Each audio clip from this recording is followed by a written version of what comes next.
चलिए यहाँ पर आपको कंप्लीट जानकारी दिखाएंगे आदेश 2024 और 25 में अतिथि शिक्षकों के भर्ती नियुक्ति ज्वाइनिंग कराने संबंधी जारी किए गए हैं लोक शिक्षण संचालनालय भोपाल की तरफ से, जिसमें पुराने एक आदेश का हवाला दिया गया है। वह आदेश है 4/7/19 का आदेश है। इस नियम के तहत भर्तियां होगी। फाइनल एक और आदेश आना अभी बाकी है, जिसमें तारीखों का जिक्र रहता है और जो भी नियमों में परिवर्तन करना होगा उस फाइनली आदेश में परिवर्तन किए जाएंगे। यह वीडियो मध्य प्रदेश के हर एक अतिथि शिक्षक को देख लेना चाहिए। एक और राजधानी भोपाल में अतिथि शिक्षकों का प्रदर्शन है और उनकी तमाम मांगें महत्वपूर्ण है। उनके समर्थन में भी अतिथि शिक्षकों को भोपाल जरूर जाना चाहिए, भले ही 2 से 4 दिन के लिए वह जाएं।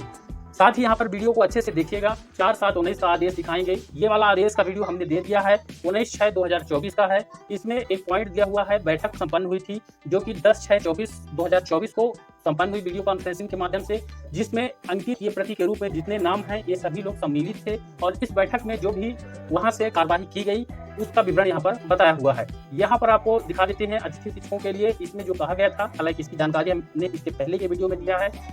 यहाँ पर देख सकते हैं आप, स्पष्ट किया गया है यहाँ पर इस वाले में कि अतिथि शिक्षकों के संबंध में बहुत शिकायत भी प्राप्त होती है हर शैक्षणिक सत्र में। जिला शिक्षा अधिकारी इसकी मॉनिटरिंग करेंगे। 1-2 वर्षों में कितने अतिथि शिक्षक रखे गए हैं, यदि कुछ पोर्टल पर समस्या है तो अवगत भी कराएंगे। अतिथि शिक्षकों की संकुल स्तर पर प्रविष्टि होने के उपरांत यानी नियुक्तियां होने के बाद शाला स्तर पर नियुक्तियां होंगी, उसके बाद संकुल पर ऑनलाइन फीडिंग होगी, फिर उसकी समीक्षा करेंगे। छात्रों की संख्या के आधार पर अतिथि शिक्षक रखे जाएंगे। यह फार्मूला संख्या वाला जो मिडिल स्कूलें होती हैं, प्राइमरी स्कूलें होती हैं, 30 शिक्षकों पर एक शिक्षक की नियुक्ति वहाँ पर की जाती है, चाहे एक नियमित शिक्षक हो चाहे फिर एक अतिथि शिक्षक हो। उसके ऊपर अगर छात्र संख्या जाती है तो फिर एक से ज्यादा यहाँ पर अतिथि शिक्षक की नियुक्ति वहाँ पर की जाती है। कुछ नियम बनाए हुए हैं जिसमें प्राइमरी स्कूलों में 2 नियमित शिक्षक होना अनिवार्य किया गया है। नियमित शिक्षक नहीं है तो 2 अतिथि शिक्षक होंगे। इसी तरह मिडिल की स्कूलों पर 3 शिक्षक अनिवार्य किए गए हैं। ये लंबा विषय हो जाएगा, हम बात करेंगे। यहाँ पर इसमें आगे बताया हुआ है कि अतिथि शिक्षक यहाँ पर देखेंगे, अतिथि शिक्षकों की संकुल स्तर पर प्रवेश होने के उपरांत समीक्षा करेंगे। छात्रों की संख्या के आधार पर अतिथि शिक्षक रखेंगे। स्कूल वार समीक्षा करेंगे। इनके भुगतान की व्यवस्था पोर्टल के माध्यम से किए जाने की तैयारी चल रही है। ऑनलाइन पेमेंट पहले से ही हो रहा है, लेकिन पोर्टल के माध्यम से जिस प्रकार रेगुलर शिक्षकों का किया जाता है उसी तरह किया जाएगा।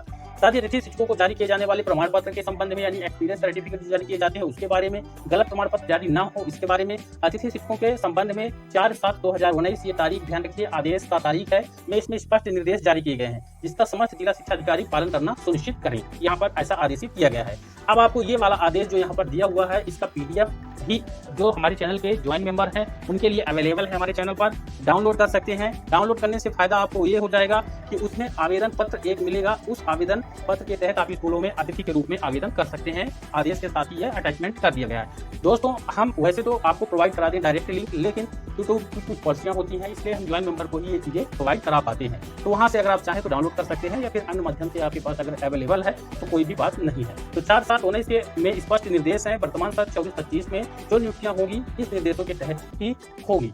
कुछ नियम में थोड़े बहुत परिवर्तन होंगे, जैसे कि मानदेय अतिथि शिक्षकों का कालखंड के अनुसार पहले था, लेकिन अभी वर्तमान में उनका मासिक मानदेय होता है, वर्किंग डे के आधार पर होता है। जिस दिन स्कूल लगेगा अगर उस दिन विद्यालय में वो उपस्थित है, सभी दिन महीने में जितने दिन वर्किंग है उपस्थित है, पूरा पेमेंट वर्ग 1 18, वर्ग 2 14, वर्ग 3 10,000 रुपये बनेगा। अगर वर्किंग डे में एब्सेंट होते हैं तो उनका उस दिन का मानदेय कट जाएगा। अब चलिए आदेश आपको दिखाते हैं। अब यहाँ पर आप देख सकते हैं ये 4/7/19 का आदेश है, ध्यानपूर्वक समझिएगा। लोक शिक्षा संचालनालय मध्य प्रदेश का आदेश है और इस आदेश को प्रति के रूप में 2019 में अतिथि शिक्षकों को रखने के उद्देश्य से निर्देश जारी किए गए थे इस आदेश में। अब यहाँ पर आप देखेंगे 19-20 में जो शासकीय विद्यालय है रिक्त पद के विरुद्ध अतिथि शिक्षकों की व्यवस्था के लिए 2016 और 2018 के आदेश का संदर्भ लेकर यह आदेश जारी किया गया था। इसमें सभी प्रक्रिया बताई हुई है। यहाँ पर आप देखेंगे आवेदक स्तर से जो कार्यवाही होगी 2024-25 में इसी आदेश के तहत होगी।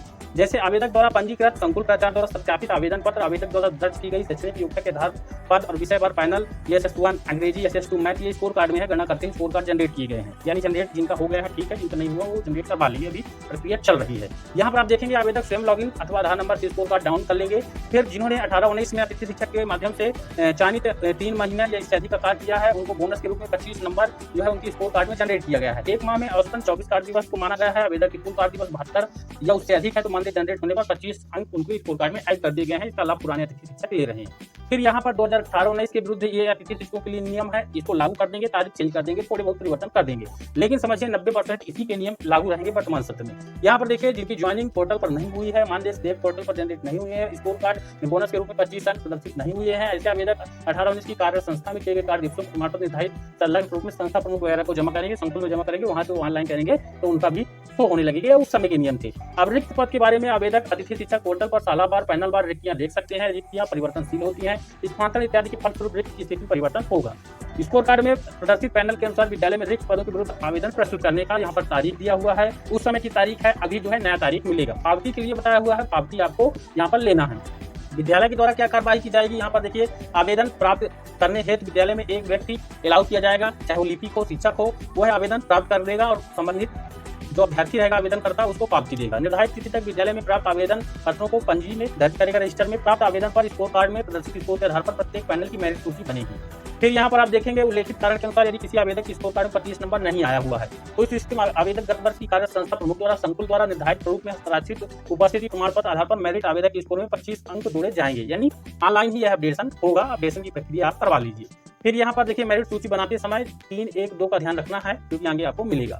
फिर यहाँ पर पैनल वगैरह के बारे में तमाम तरह के नियम यहाँ पर बताए हुए हैं। मैं मोटा मोटा बता देता हूँ जो बहुत ही जरूरी नियम है अतिथि शिक्षकों के लिए। यहाँ पर आप देखेंगे विद्यालय द्वारा अभ्यर्थी से इस आशा 30% वाले में 3, 1, 2 वाला पॉइंट देखेंगे। अतिथि शिक्षक के रूप में गत वर्ष 30% से कम परिणाम वाले आवेदक को नहीं लिया जाएगा। ये नियम 2019 में जारी किया गया था। तब से लेकर अभी तक प्रक्रिया चल रही है, नियम लागू है, लेकिन नियमों में कहीं न कहीं ढीली थी। इस बार जो है ढिलाई दी गई थी, इस बार जो है नियमों में कड़ाई लाई गई है। लेकिन अतिथि शिक्षकों का कहना है कि क्या अतिथि शिक्षकों के लिए इतने सख्त नियम बनाए जाने चाहिए?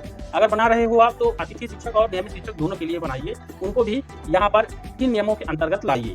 हालांकि इस पर अभी असमंजस की स्थिति है कि क्या होता है। एक बार 2021 में लोक शिक्षण ने छूट दे दी थी अतिथि शिक्षकों के लिए 1 साल के लिए। इस बार देखते हैं क्या होता है। फिर यहाँ पर आगे भी नियम बताए हुए हैं। यहाँ पर आप देखेंगे आवेदन वगैरह के पूरा है। अभिलेख प्रक्रिया का अभिलेखीकरण, अतिथि शिक्षक के आमंत्रण की समस्त प्रक्रिया को पंजी में व्यवस्थित रूप से रख लेना है। निर्धारित तिथि पर समय तक प्राप्त आवेदन पत्र रखना है। प्राप्त आवेदन में विषयवार फाइल कवर में संधारित करना है। प्राप्त आवेदन का मेरिट के अनुसार पैनल है। तो पूरा यहाँ पर प्रक्रिया नियम बताया हुआ है। आदेश दिखाने का मतलब है, अभी आवेदन आपको दिखाते हैं कि पूरे नियम आप जान लें अच्छे से, किस प्रकार से इस प्रकार की साल की प्रक्रिया होगी। पूरा यहाँ पर पुरानी तारीखें हैं, पुराना आदेश का ही हवाला है। मानदेय के भुगतान की प्रक्रिया के बारे में है, प्रविष्टि के बारे में है, ऑनलाइन यहाँ पर देखेंगे, पोर्टल पर फीडिंग के बारे में है, भुगतान कैसे किया जाएगा उसके बारे में है, यहाँ पर देख सकते हैं। ठीक, फिर यहाँ पर आप देखेंगे जय श्री कियावत उस समय लोक शिक्षण आयुक्त थी, उनके द्वारा जारी किया गया आदेश है। आवेदन इसी के साथ अटैच किया गया है। अतिथि शिक्षक हेतु आवेदन 2019-20 यहाँ पर, इसका नाम 2024-25 हो जाएगा, बाकी आवेदन वही रहेगा।